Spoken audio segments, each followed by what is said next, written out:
Que tal a gente pegar essa história do princípio da parcimônia, pegar essa conversa que a gente estava tendo e usar para poder montar uma determinada árvore evolutiva, uma determinada árvore filogenética, para poder montar um cladograma. Nós vamos ter, claro, aulas de botânica lá na frente, né? Mas eu adianto logo para vocês algumas ideias sobre botânica, só para poder montar uma árvore filogenética, que é extremamente importante para as questões de botânica, né? Hoje em dia, as plantas de verdade, somente vão ser consideradas briófitas, né? Briófitas, gente, são exatamente os musgos.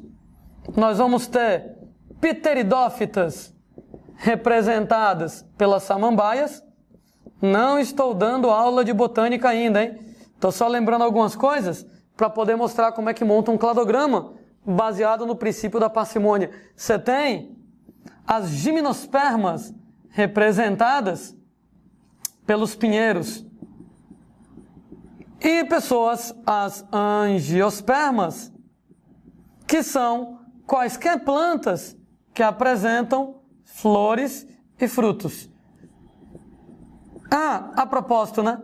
Quando você vai estar trabalhando com cladogramas, o grupo que você está estudando vai ser chamado de grupo focal. Grupo focal, digamos assim, é o grupo de estudo. Digamos que ele é o meu grupo teste, se você está pensando lá em termos de método científico.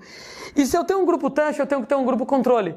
Nesse caso, moçada, eu vou usar as algas como grupo controle, mesmo porque algas, hoje em dia, não são mais consideradas plantas pela maioria dos autores. Daí, moçada, vai ser o meu grupo controle, só para comparar. A propósito, né? O grupo de comparação, o grupo controle, entre aspas, se chamará de grupo externo. Landim, não entendi o conceito de grupo focal e grupo externo. O grupo focal é o grupo que você está estudando. Então, o grupo que você está estudando, classificando nesse exato momento. E o grupo externo, gente, é um grupo que você não está classificando apenas para fins de comparação.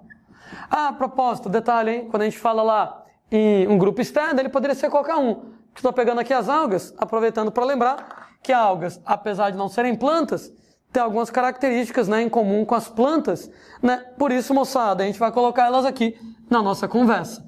Bom, colocando algumas características aqui na brincadeira. Por exemplo, a capacidade de fazer fotossíntese. Algas fazem fotossíntese, briófitas fazem fotossíntese, pteridófitas, gimnospermas, angiospermas, todo mundo aí, moçada, vai fazer fotossíntese. Nós temos, por exemplo, outras características para poder analisar. A presença, gente, de tecidos. A presença de um embrião durante o desenvolvimento. Algas, moçada, não apresenta organização tecidual, não forma embrião. Entretanto, briófitas, pteridófitas, gimnospermas e angiospermas apresentam sim. Pega, por exemplo, gente, características como a existência de vasos condutores de seiva, né?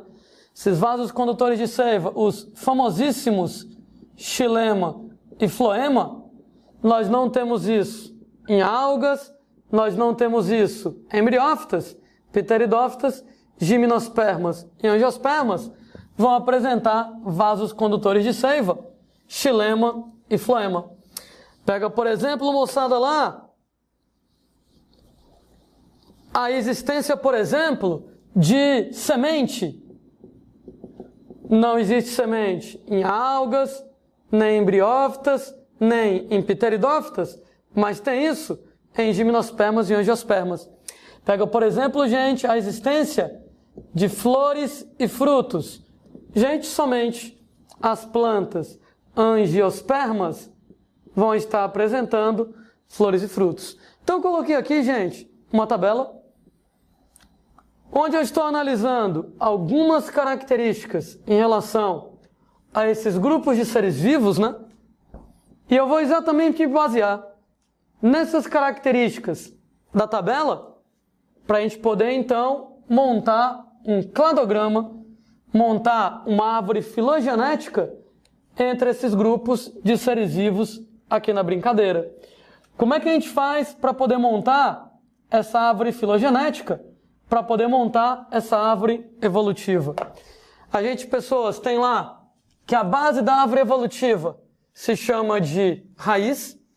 Na montagem de uma árvore evolutiva, eu sempre vou começar colocando a raiz e no primeiro ramo eu vou separar o grupo externo, né?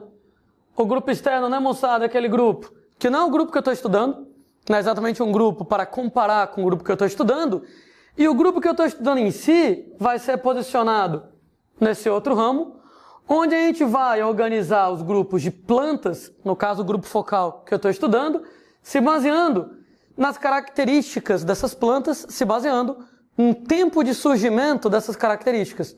Lembre que no cladograma, escala de tempo corre da raiz para a extremidade dos ramos. Quanto mais próximo da raiz, mais antigo.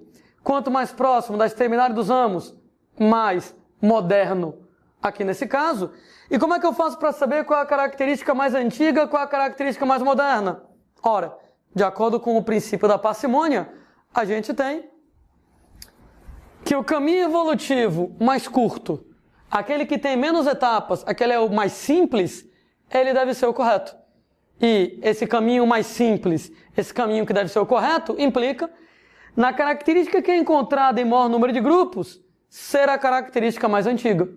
Isso quer dizer, moçada, que seu trabalho é ver das características que foram analisadas, a característica mais antiga é a que aparece em maior número de grupos. Por exemplo, fotossíntese aparece em 1, 2, 3, 4, 5 grupos. Tecidos aparece em 1, 2, 3, 4 grupos. Vasos condutores de seiva aparece em 1, 2, 3 grupos. Semente em 2 grupos. Flores e frutos em apenas um grupo. Observem bem que a característica que aparece em maior número de grupos é exatamente a fotossíntese. De modo, moçada, que a fotossíntese será a característica mais antiga que a gente vai posicionar bem aqui na raiz. Inclusive um detalhe, né? Fotossíntese, ela é encontrada tanto nas algas, que são o grupo externo, como nas plantas, né? Então faz sentido a fotossíntese ser colocada nessa posição, que ela vai acontecer tanto nas algas, como vai acontecer nas plantas que a gente começa a posicionar. Para poder posicionar as plantas, eu vou primeiro posicionar as características que a gente analisou. Ora, a mais antiga é a fotossíntese. Qual é a segunda mais antiga? É a segunda que aparece mais vezes. Fotossíntese apareceu 1, 2, 3, 4, 5 vezes. Tecidos apareceram 1, 2, 3, 4 vezes. Tecidos em embrião. Quer dizer, então, que a próxima característica a ser posicionada, tecidos embrião. Qual é a próxima? Ora, tecidos embrião apareceu 1, 2, 3, 4 vezes. Vasos condutores de seiva apareceu 3 vezes. Então a próxima são os vasos condutores de seiva. Vasos apareceram 3 vezes, semente apareceu 2. Então a semente é a próxima a ser posicionada. Semente apareceu 2 vezes, flores e frutos apenas 1. Então, flores e frutos, a última característica a ser posicionada.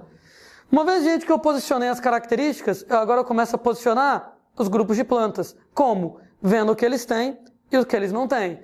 Pode notar, por exemplo, gente, que o grupo lá das briófitas, eles apresentam fotossíntese, apresentam tecidos e embrião, mas não apresentam as outras características. Quer dizer que as briófitas apresentam fotossíntese, apresentam tecidos e embrião, mas não apresentam as outras características. O ramo que origina as briófitas, ele então surge bem aqui. Ela tem a fotossíntese, o tecido e o embrião, mas a briófita não tem as outras características que apareceram. Lá vamos nós para as pteridófitas, né? Pteridófitas, gente, elas vão apresentar a fotossíntese, elas vão apresentar tecidos e embrião, elas vão apresentar vasos condutores de seiva, mas não apresentam as demais características. Então apresenta fotossíntese, tecidos e embrião, vasos condutores de seiva, mas não apresenta as demais características, o que quer dizer que a pteridófita vem de um ramo que surgiu bem aqui, né? Tem a fotossíntese, o tecido, embrião, o vaso, mas não tem a semente, as flores e frutos. A gente, pessoas, pega lá as gimnospermas, né? Gimnospermas tem fotossíntese, tecidos em embrião, vasos condutores de seiva, semente, mas não tem flores e frutos. Quer dizer que as gimnospermas tem fotossíntese, tecidos em embrião, vasos condutores de seiva, semente, mas não tem flores e frutos. O que quer dizer que o ramo que originou as gimnospermas veio bem daqui. Notem então que você tem nas gimnospermas todas essas características até a semente, mas não tem as flores e frutos. O último grupo, né, angiospermas, tem todas as características citadas, né? Tem lá fotossíntese, tem lá tecidos em embrião, vasos condutores, semente, flores e frutos. Isso quer dizer que se tem todas as características, incluindo flores e frutos, as angiospermas, elas vêm exatamente estar nesse último ramo, onde elas apresentam todas as características. Notem então, vou repetir de maneira clara, mais rápido, como é que eu fiz para montar o cladograma. Primeiramente eu vou colocar a raiz e no primeiro ramo do cladograma eu vou colocar o grupo externo. Vou separar outro ramo do cladograma para poder fazer o grupo focal, que é o grupo de estudo. Para poder colocar os membros do grupo focal, a gente vai organizar as características da mais antiga para a mais moderna. Como é que a gente faz isso? A mais antiga é a que aparece mais vezes. A mais moderna é a que aparece menos vezes. Fotossíntese apareceu 5 vezes. Então, fotossíntese, a mais antiga de todas. Ela é encontrada, inclusive, no grupo externo e no grupo focal. Segunda característica que apareceu mais vezes, 1, 2, 3, 4, tecidos em embrião. E aí a gente tem lá, terceira característica que apareceu mais vezes, vasos condutores de seiva. E a quarta, semente. E a que apareceu menos vezes, a que apareceu somente uma única vez, flores e frutos, é a última das características para colocar. Uma vez que eu posicionei as características, eu agora posiciono os grupos, fazendo aquela análise, né? Briófitas apresentam fotossíntese, apresentam tecidos, mas não tem as outras características. Então elas têm fotossíntese, têm tecidos em embrião, mas não tem as outras características. Então elas surgem aqui. Tem fotossíntese, tecidos em embrião, mas não tem o resto. Então elas vêm de um ramo que surge desse ponto. De maneira semelhante, pteridófitas, elas vão então apresentar fotossíntese, tecidos em embrião e vasos, mas não tem o resto.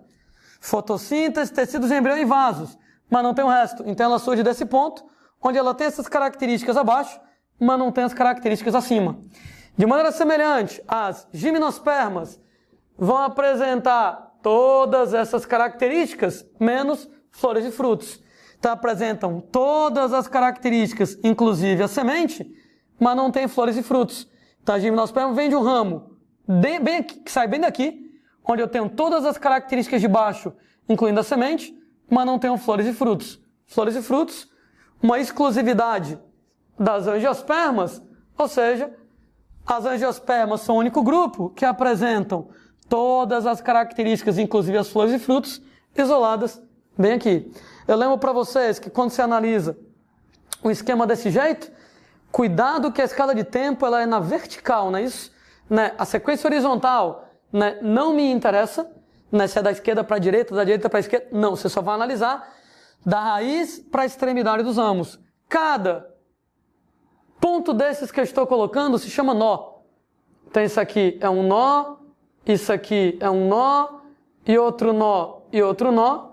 Então eu tenho a raiz, eu tenho os ramos e eu tenho os nós.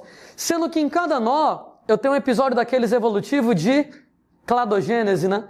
Anagênese é quando eu tenho a transformação gradual de uma espécie em outra. Cladogênese é quando uma vira duas. Então, em cada nó desses, é um episódio de cladogênese, onde eu separo as algas de outros caras. Outro nó, outro episódio de cladogênese, separei as briófitas dos outros caras. Outro nó, outro episódio de cladogênese, separei as pteridófitas dos outros caras. Outro nó, outro episódio de cladogênese, onde eu separei as gimnospermas das angiospermas. Inclusive, quem está lá separado no final do cladograma, que compartilha um nó só para eles, podem ser chamados de grupos irmãos, E grupos irmãos são evolutivamente super próximos, né? Porque eles compartilham de um ancestral comum exclusivo deles. Esse ancestral comum desse nó bem daqui é só da gimnosperma e da angiosperma. Daí eles são chamados grupos irmãos evolutivamente super próximos nesse caso.